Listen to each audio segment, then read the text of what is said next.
Here with Will Heath of Palgrove. Will, how have you enjoyed beef so far this morning? It's been great this morning. Yeah, we just kicked things off for the week ahead. So met a few people and yeah, really looking forward to the week. No, fantastic. Just on Palgrove, Will, what is Palgrove? Obviously genetics is a big part of your business. Yeah, so we're predominantly a seed stock business. We're Charolais stud and an ultra black stud. So we sell about 1,000 bulls a year.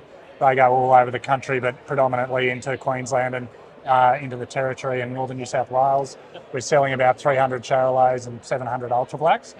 Over and above that business, we run a commercial cattle business, which is really there as a flex for seasonal conditions. So when we want to destock, we destock obviously commercial cattle and protect the seed stock herd. So, but from a Palgrove business perspective, we're really trying to do three things. One is from a genetics point of view, we want to be a leader in the genetics that's making our beef producers more efficient and more profitable.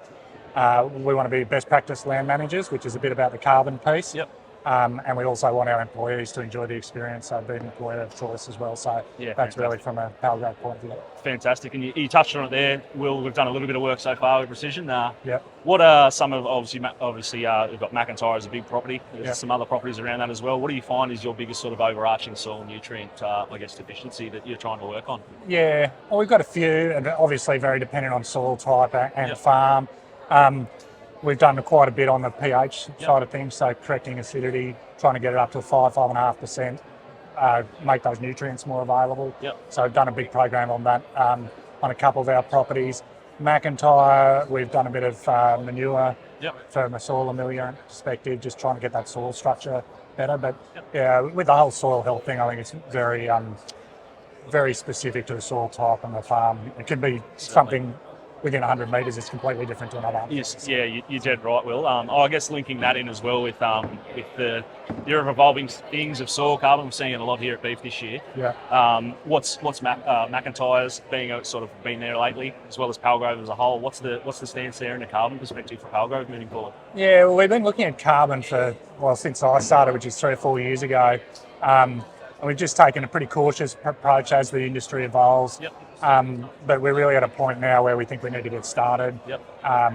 It's 5 years until any credits are issued, so I don't think there's any point us waiting 5 years to then go and get started. But we're actually coming from the carbon thing more from a soil health point of view, trying to understand the soil restraints and what's limiting us from a pasture growth perspective. And I really I came from a cropping background. We had a really structured soil testing program across our old cropping business. And since I've been at Palgrove, we've started evolving that way, but it is still relatively up to the agronomist on the farm and the farm manager as to what soil tests they do when.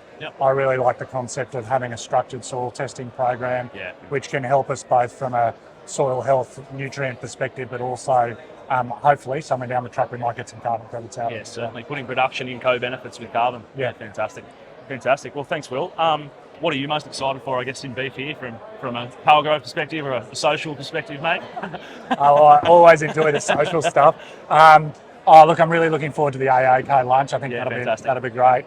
And then I'm also looking forward, we're selling some ultra blacks for the first time here at Beef on Thursday evening. So I'm looking forward to that as well. Yeah, I guess expanding on that, we'll having some ultra blacks here this year. Have you got good numbers in the show side or in the sales side? Yeah, look, we don't show cattle. Well, we haven't showed cattle for 10 years. This is a once off, and it's really just a case of it's the first time ultra blacks have been able to be showed. So we'll show these cattle, and then we're using it as an opportunity to give some of our clients a chance to buy some of our ultra black females, which we've never done before. So in the stud side, so venturing into new avenues, mate. Fantastic. Yeah. Oh well, thanks for your time, Will, and great to have a chat with you. Thanks, Drew. Good work.